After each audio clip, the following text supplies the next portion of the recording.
Hello, this is Subbu. Today I am going to discuss the difference between a Linux bridge and macvtap driver. I'm not going to discuss much in details about how these devices are made. I'm going to mostly show the difference in communication between VMs when they use a Linux bridge versus when they use a macvtap. So this is the infrastructure I am going to use today to demonstrate the difference between bridge and macvtap. As you can see, let me get the pointer. As you can see, we have two hosts here. One is host 1, which is running on a bare metal server, and host 2, which is a VM, which is running on KVM. And I have three virtual machines which are in turn running on host 2. As you can see, each virtual machine has two Ethernet cards. The ETH0 of each virtual machine is actually connected to a bridge called BR0, and the ETH1 of each virtual machine is connected to respective macvtap devices, which are in turn connected to the ETH2 of host 2.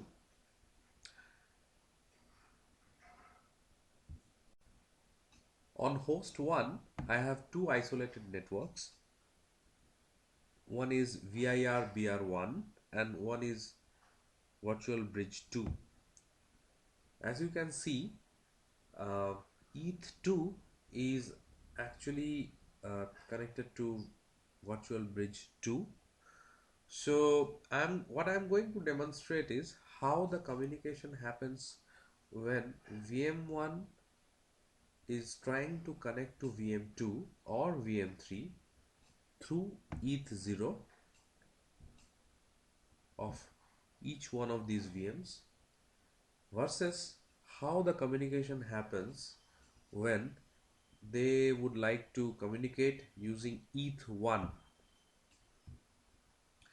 You might also know that macvtap devices can be brought up in three modes. I am going to demonstrate only two here.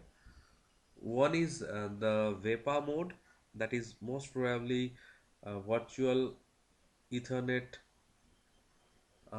port aggregator. I am not sure about the exact um, and one is the bridge mode. So so in theory, we know that two for example, this macvtap device is actually has been brought up in the VEPA mode, and these two macvtap devices have been brought up in bridge mode. So in theory, if ETH1 of VM1 wants to communicate to ETH1 of VM2, so the green line actually wants to communicate to the pink line, uh, they don't have to go through this switch, which is VIBR2. They can communicate with each other directly. You can see a link here. But if they would like to communicate to ETH1 of VM3, ETH1 of VM3, in that case, they have to go through this switch, and the switch needs to have something called hairpin mode enabled to aid this communication. This is what I am going to demonstrate. What happens when hairpin mode is enabled versus what happens when it is disabled, and how exactly we can communicate and what are the restrictions we have in place. Just to give you an idea about how to turn on VEPA, which is by the default mode, by the way, I have opened the three virtual machines which I have shown in my lab setup diagram, that is VM1, VM2 and VM3 in Vert Manager here. So this is VM1, this is VM2 and this is VM3. You can see the second NIC is actually connected to ETH2 and it is in VEPA mode. So I'm just showing you once again. The second NIC is connected to ETH2 and it is in VEPA mode for VM3. Whereas if I go to the second NIC of VM2, it is in bridge mode. It is also connected to ETH2 through macvtap, and the second NIC of the first VM1 is also connected to ETH2 and it is in bridge mode.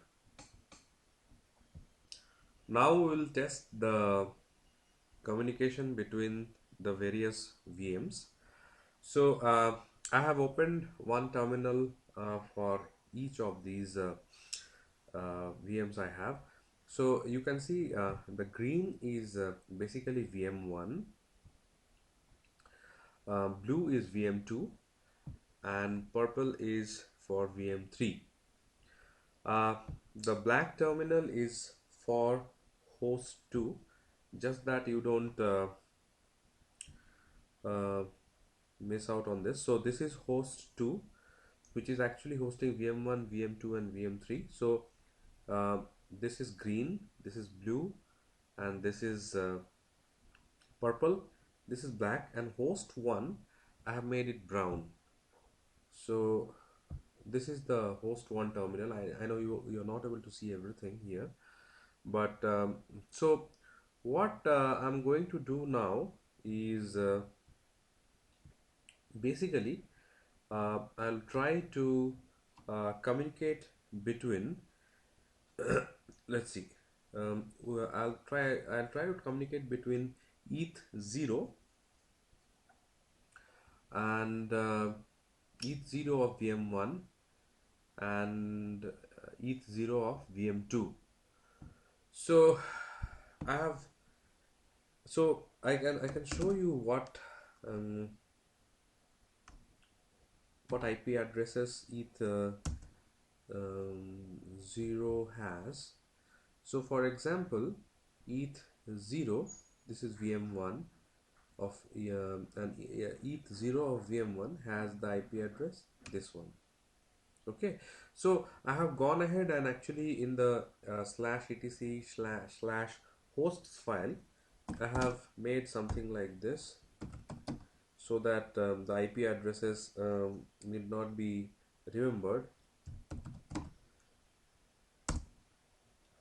So so ETH1, ETH0 of the blue terminal, that is VM2, will be actually blue 0. So what I'm going to do is, before that, let me open a network monitor in the host 2, because remember BR0 through which the communication will happen, the bridge, is actually in host 2. So what I'm going to do is I'm going to open a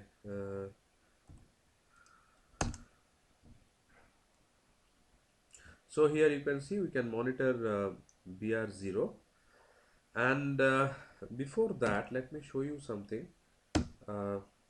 If I do a BRCTL show on, sorry if you missed it, so I did a BRCTL show command, and it shows BR0. Now BR0 has interfaces. These are interfaces towards the VMs. So in the diagram, if I show you, uh,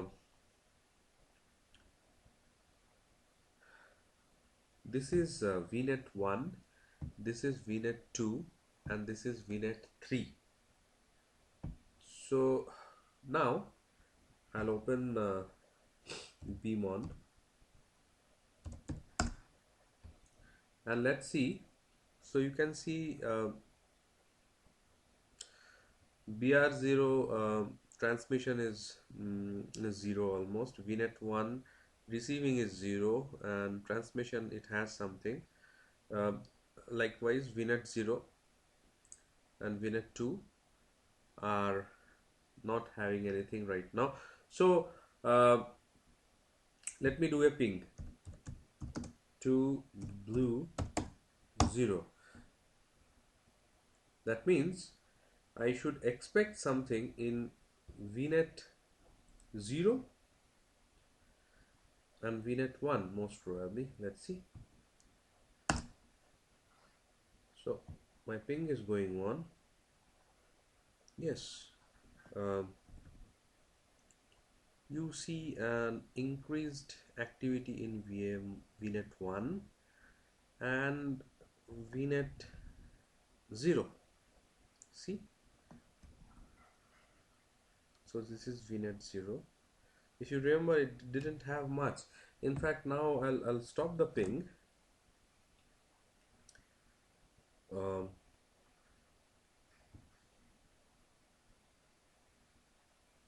and it goes down. It goes down significantly. So that means something is happening. Basically, the bits are coming from VM1 and it is going to VM2. Uh, so that is how bridge actually communicates. I can do the same thing for ping PURP parp 0. That means let me show you in the diagram. So I'm communicating from here to here. So I should be interested in VNet 0. I'm sorry if I told this as VNet 1. This should be VNet 0. This is VNet 1 and this is VNet 2. So I should be interested in VNet 0 and VNet 2. So if I do that, watch VNet 0 and VNet 2. So they're together, we are lucky. So this is what we have to watch. Sorry, I'm sorry, something is wrong here. I can do one thing. I can just make this a little bigger, so you can actually see the. So there is a option of actually seeing the communication in real time. Uh, and I'm doing a ping parp 0. That means, so once I do that, you can see these bits are coming. So this is VNet 0. If I go to VNet 2, there also you see an increased activity.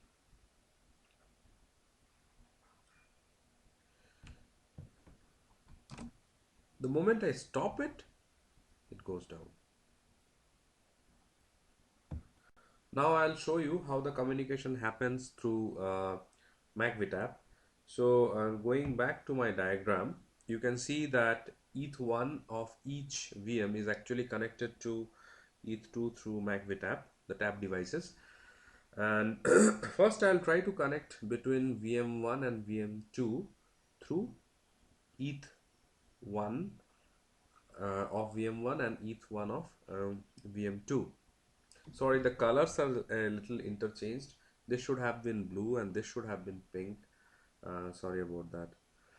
So I'm going to do that, and before that Let us also see what this is, this VIBR2. So for that we have to go to basically um, host 1 and do a BRCTL show. So that's what I'm going to do. This is host 1 and I'm going to do a BRCTL show. So you can see that it shows VI. Sorry, if you are not able to see that. Yeah. So it is showing VIRBR2 Virtual Bridge 2, which has two interfaces.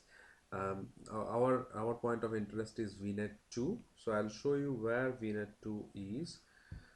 So VNet 2 is this one,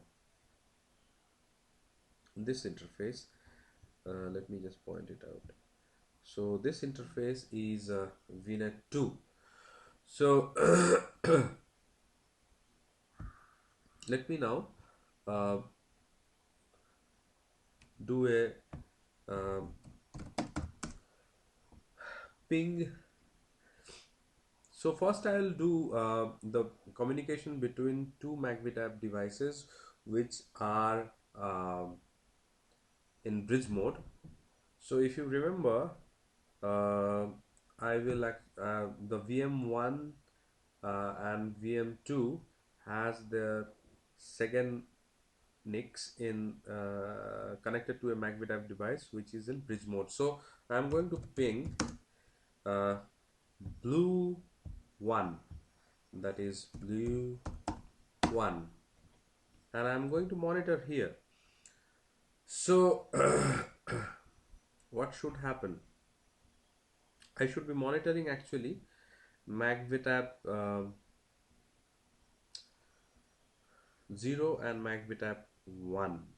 Let's see what happens. uh, okay, and here you go. There is a lot of activity going on here. It has suddenly increased. If you remember, it was not much earlier. Let us also see if something is happening. Let me search. Let me start beamon in the in host 1 and also see what is happening. Uh, you can see that in VNet 2 actually nothing is happening much. So nothing is coming towards VNet 2. Again, what is VNet 2? If you see, um, this is the virtual bridge 2, and VNet 2 is the interface I just showed, which is towards the so this is VNet 2. So nothing is coming here. So the communication is happening somewhere here, somewhere here. Having said that, now I'll try to communicate between ETH1 of VM1 and ETH1 of VM3. Let's see what happens. So I'll just stop it, and you can see this should drastically go down now anytime. This has gone down. So macvtap 0 and macvtap 1 has gone down. Now I'll do a ping of purple 1, that is the second NIC of the VM3, this one, and I do this. There is nothing. There is basically nothing happening. It's not reachable. Why it is not reachable? Because if you remember, this is in VPA mode, and for this to be reachable, VIRBR2, that is this particular thing, has to have something called hairpin mode enabled. If you want to read more about this, go ahead and do a Google on this. In most switches, this is not enabled by default. I'm going to show how to enable it and then what happens. By the way, let us see that if the host on which these VMs are hosted that is reachable. So I'm going to do a ping of black. Black is this, and its first host, most probably I'm right, even I'm getting a little confused. So yeah, I should be trying to reach ETH2 of the host 2. That should be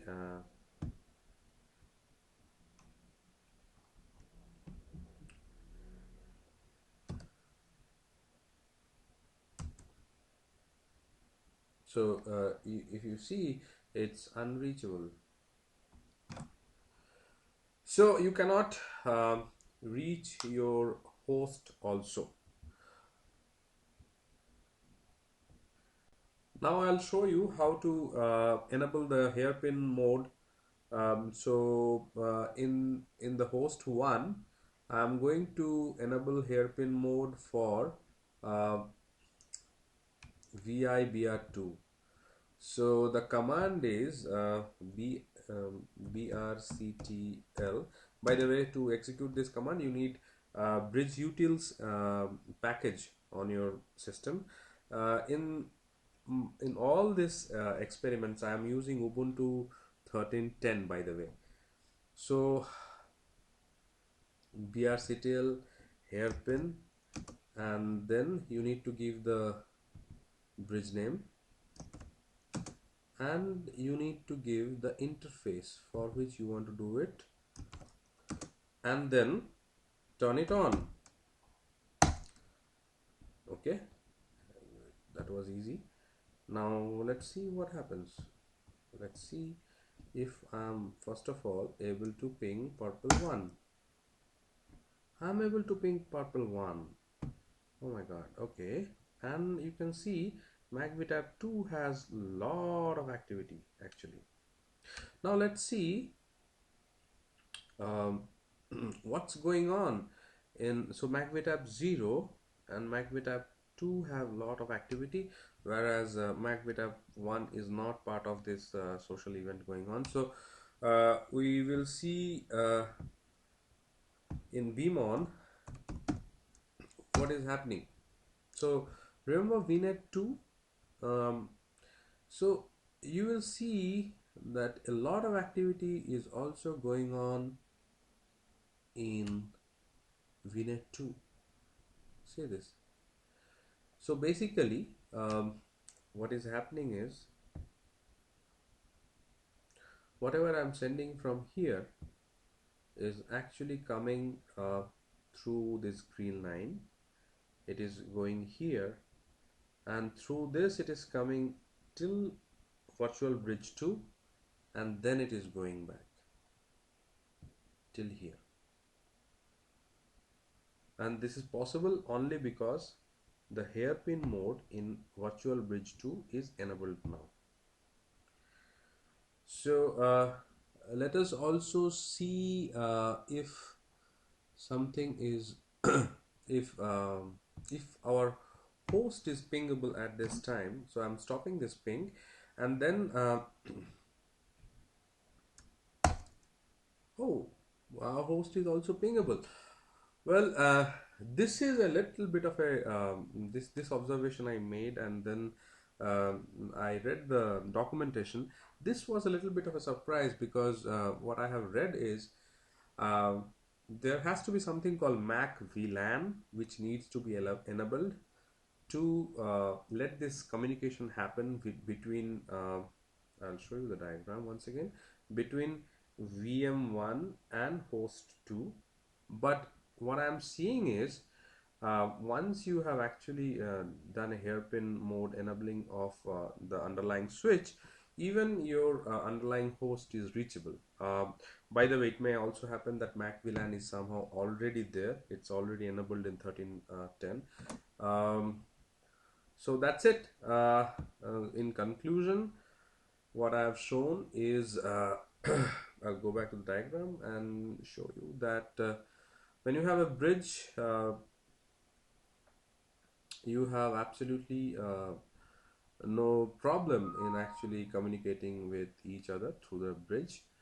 And but when you have your macvtap devices on, you can communicate with each of these devices if they are in bridge mode, and if they are in vapor mode, then you have to enable the hairpin mode in the underlying switch. Only then you can communicate between VMs. Thank you for watching. Bye.